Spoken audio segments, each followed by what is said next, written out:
Have you ever wondered about the very first crime in human history? It's a powerful story found in the book of Genesis, and it holds some incredible lessons for us even today. Let's dive into the tale of two brothers, Cain and Abel. Cain was a farmer, tilling the soil, while his younger brother Abel was a shepherd, tending to his flock. As was their custom, they both brought offerings to God. Cain presented some of the fruits of his harvest, while Abel brought the best parts of the firstborn lambs from his flock. The Bible tells us that God looked with favor on Abel and his offering, but not on Cain and his. Now, why was that? The text doesn't explicitly say, but many scholars believe it was about the attitude of the heart. Abel gave his very best, a sign of genuine faith and reverence. Cain's offering perhaps was just a routine gesture, lacking the same sincerity. His heart wasn't in the right place. Instead of reflecting on why his offering wasn't accepted, Cain became furious.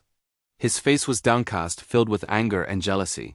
God saw this and spoke to him directly, warning him. He said, "If you do what is right, will you not be accepted? But if you do not do what is right, sin is crouching at your door. It desires to have you, but you must rule over it." This was a crucial moment, a chance for Cain to master his emotions. But Cain didn't listen. He let his envy and resentment fester. He invited his brother Abel out to a field, and there, in a fit of rage, he attacked and killed him. The first murder was born not from a sudden impulse, but from a seed of jealousy that was allowed to grow. When God asked Cain, "Where is your brother Abel?" Cain's famous reply was, "I don't know. Am I my brother's keeper?" This response revealed the depth of his detachment and lack of remorse. He had not only destroyed his brother, but also his own humanity. As a consequence, Cain was cursed to be a restless wanderer on the earth, forever separated from his family and his land. So, what can we learn from this ancient story? The core issue was comparison and competition. Cain compared his recognition to Abel's and felt he came up short. This dynamic is everywhere in our modern lives, isn't it? Think about the workplace. Two colleagues are vying for a promotion. One gets praised by the boss, while the other's hard work seems to go unnoticed. It's so easy for feelings of jealousy and resentment to creep in. Like Cain, we can start thinking, why them and not me? I work just as hard. If we don't manage these feelings, they can lead to backstabbing, spreading rumors, or sabotaging a coworker's success. It happens in schools, too. Classmates compete for the best grades or the approval of a teacher. When one student consistently gets the top marks, or is praised as the star pupil, others might feel inadequate or bitter. This can lead to bullying or social exclusion, all stemming from that same root of envy. Even within families, sibling rivalry can mirror the Cain and Abel story. Parents might unintentionally show favoritism, or one sibling might naturally excel more in certain areas.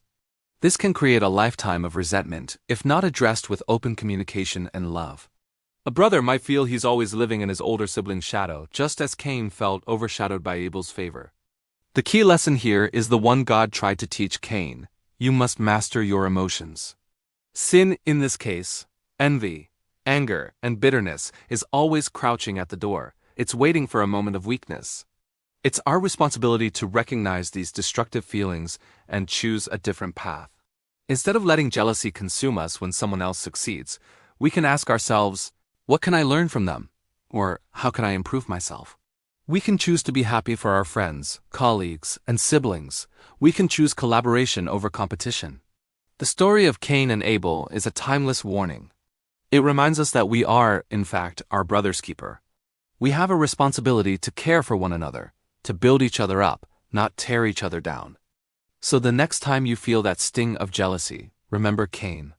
Remember the choice he had and the tragic path he took.